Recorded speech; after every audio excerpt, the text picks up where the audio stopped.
in the Word, ISO Shabbat Shirah on the calendar for this week. What does it mean? Shabbos Shirah, that's what we said. It's a song. It's a song when it's a song when the Shabbos when we put out the crumbs. Right, so we bless, we thank Hashem for the manna. Oh no, 1 second. Shabbos Shirah, no, it's actually Shabbos Shirah. It's when crossing of the sea. I think it's on a it's a crossing of the sea, and when we sang the song, to Hashem. So we actually say it every day. It's like last piece in Pesuke de Zimra.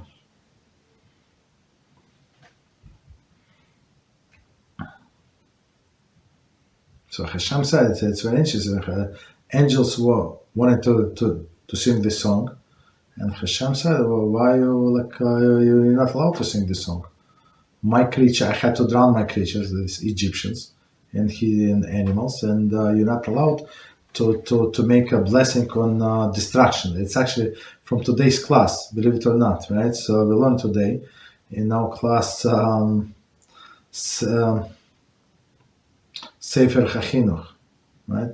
About counting 613 mitzvahs, and we're on the mitzvah of death sentence by strangulation. Right, and on one hand, it is a mitzvah. On another hand, Rabbi said that we're not allowed to say the blessing. Why not? If it is a mitzvah, so I'm performing the mitzvah. So let me say the blessing, right? And he said the same. I will not say the blessing when visiting the sick, right? It's a separate mitzvah to visit the sick. So why don't you make the blessing? Or another example that he gave is actually visiting the mourners, right? Somebody's lost somebody, they sit in Shiva, and we have to come to that house and talk to them, stuff like that, right? So, but it is a mitzvah, but we don't say what is it, blessing? So, and he explained beautifully. He said we don't say blessing on some distractions, right? On some other people lost. You understand?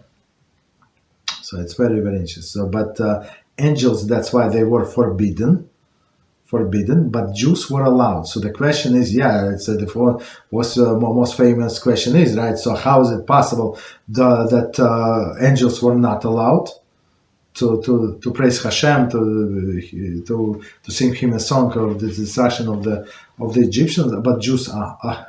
And the author said, that's a big difference, right? The Jews were obligated to sing this song not because of the distractions, but because of the appreciation of being saved.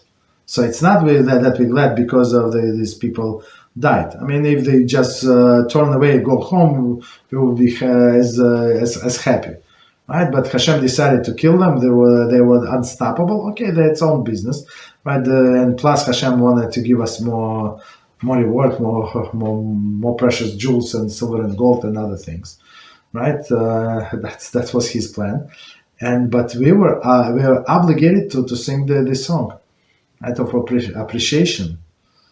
And it says that Hiskiyahu HaMelech was supposed to be Mashiach, right? And why he did not become Mashiach? Like, he was such a righteous person, and he knew that he's a righteous person, and he was acted righteously. So why he did not become Mashiach? So they say after Hashem created this miracle, performed this miracle, that the whole army of these Babylonians, I think, like all die or disappears, like miraculous. Like he was about to die. Everybody would, the Yerushalayim should fall in front of this huge army. There was like I don't know how many millions of people came against a tiny Yerushalayim to fight. Like, okay, and Hashem performed this miracle, right? And Hiskiyahu did not sing the song.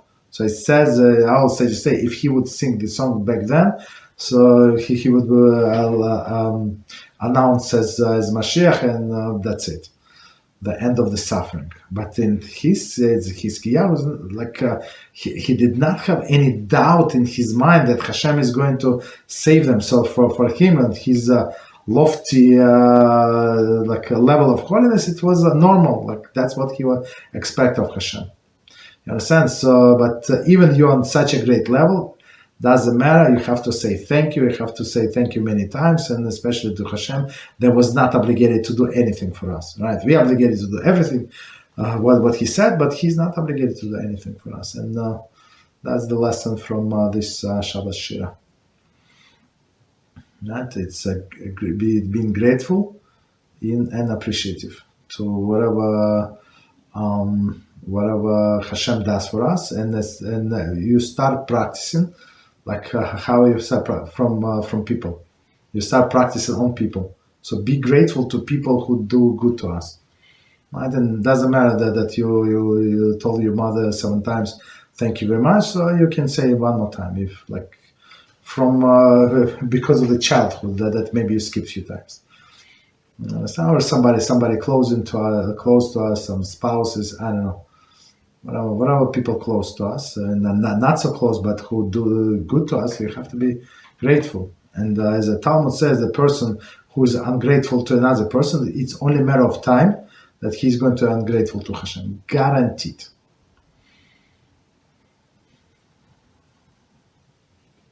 Okay. What else? Hey, Trevor. You're welcome.